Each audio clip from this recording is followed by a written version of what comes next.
All the guns you'll be seeing today are available on solware.co.uk, based in Tamworth.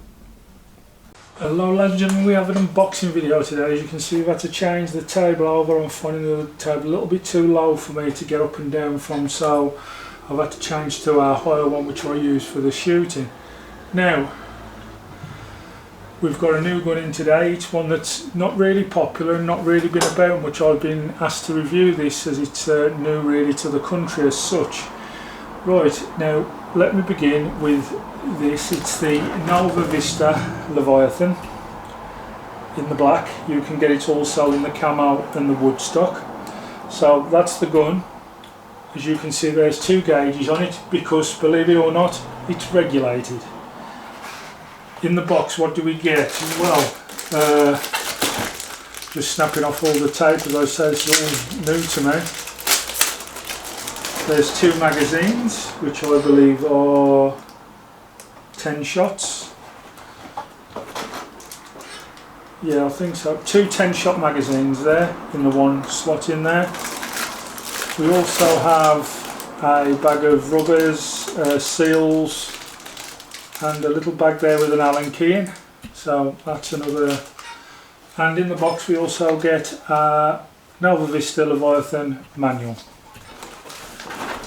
Now we'll take the box away and we'll bring in our cradle so we can get the gun up there so people can see it. Is that better, folks? Right.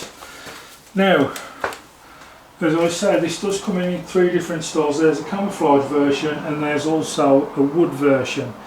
I'm massively unsure where the actual whereabouts of this gun comes from. I'm trying to work it out from here where it was made. Just says Nova Vista Limited, no country of origin put on there. I'm going to take a guess at either China or Turkey because I don't know. This is an English manual. Anyway, let's say it's a 10-shot gun. This is in 2.2. Obviously, I only ever have two twos. As regards the gun itself, it's all shrouded barreled, and so it's got its own suppressor built in. So you don't need to buy a suppressor with it. All you'll need to get this up and running is a scope. Now, as you can see, there's a gauge that side. That's your regulator, and there's a gauge on this side. That's for your air pressure, how much you have in the tank. Now, one thing I can really tell you about the gun is its lightness. It's mega light. You can tell this gun, I wouldn't say made to a budget, but they've done everything they can to make sure this gun stays light. This is hollow and you can feel that it's not a solid chunk of plastic, shall we say. Everything about it has been made to be light. The trigger is also plastic. Whether that's two-stage and adjustable, we will have to find out when we use it. There's a lot of screw holes in the bottom there, so I take it at some point there is an adjustment on there. You've got the Picatinny and 11mm rail there, so you can take a pick of which type of scope mount you want to put on here. So that's a nice touch. As I say, it's made to a budget, but it is regulated, so you've got a little bit of both worlds here. You've got lightness, as I say. I wouldn't have thought this is much over 5 pounds in weight. It's that light. Now, obviously, being as you won't need to stick a suppressor on the end or a moderator, and you'll only need your scope, that's not going to go up a lot even when you get this set up to be used. There is some extra little bits and pieces about this on the box. As I say, it's an absolute unknown quantity to me. Nova Vista is not a gun company I've used before. Now, it says with this, things you should know.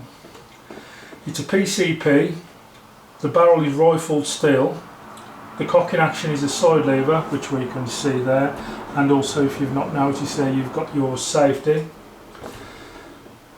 The function of it is a repeater. It's a 10-shot magazine. The trigger is two-stage adjustable, it says. The safety is a manual.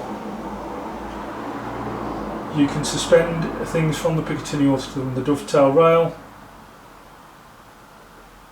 and the forehand rail has got another Picatinny on there, it says. So that's little things that probably we didn't know. It takes 200 bar of pressure to fill it. Now I filled it to a 200 bar of pressure and it's still saying it's only just into the green. Now whether my pump is out of line or this is out of line, but when I pump all my other guns up, 200 bar is up to the edge of the red normally when you pump it up with my pump. But this is saying at 200 bar. I didn't want to push it any further in case there's a problem with the gauge. It's smack bang in the middle of the green, unless that's how this one is set. We'd have to see about that. Now as regard the noise, I've done a dry fire of it after I pumped it up, and it's still got quite a little bit of a snap to it, even though it says it's all suppressed. So obviously when we put it through our test and review and pellet testing, that we'll get to see more about it, see whether it is loud or not. If it's too loud, it won't be no good for out on permission, I wouldn't have thought, and it may still annoy the neighbours.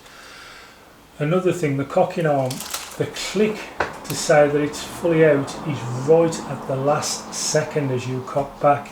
I've noticed that straight away, but it works, don't get me wrong, but it is right at the minute. Usually I'm used to be cocking about 3/4 along, and then you feel the cock and you bring it back and push it forward. This is right there, right on the end, just a little click as it goes in.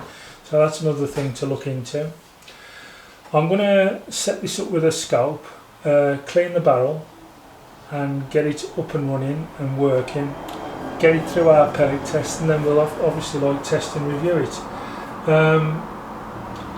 I'm not sure how that's going to go. As I say, the one thing I do think about this gun is it's an unknown quantity, it really is. As regards stippling, there's a little bit of like cutting edge into the plastic. I wouldn't say it's the most grippable. Same under here, again, feels very cheaply done, but it's there, it's functional I suppose. There is a rubber butt pad right at the end there. The tank fill is a screw cap here, and underneath there you've got a male Foster fitting, just attach the end of your whip straight on there from your bottle or your pump, whichever way you wish to fill. There's not much really more I can say about this in the unboxing. As I say, it doesn't need a probe, so there's only like attachment rubbers in there for whatever they're there for, I don't know. The two 10-shot magazines are there. I don't know how this is going to go into pellet test yet. I'll pick a pellet and I'll try and set it up with that, and then try and get as close as possible before we pellet test with a few other different brands and varieties and see how it goes. But that's our Nova Vista Leviathan unboxing. You can see exactly what you get in the box there. Besides your two magazines, a bag of rubbers and an Allen key in there, and your manual, that's your lot. There's not a lot in there. I'm actually quite interested to see how this gun works, because with it being regulated it should be shot on shot. But being as it's been so cheaply put together, well, it looks like it's been cheaply put together, that might just be to keep the weight down, but being as it's been so, shall we say, at a budget put together, it'll be nice to see whether it can outshoot its cost effectiveness, if you know what I mean, if it's better shot than what it looks. I'm hoping that it is, in all honesty, but we never know until we get it out there and test it. And that's where I will see you next time. Thank you all for watching today, and I'll see you all in the pellet test video, which will be next. Bye bye now.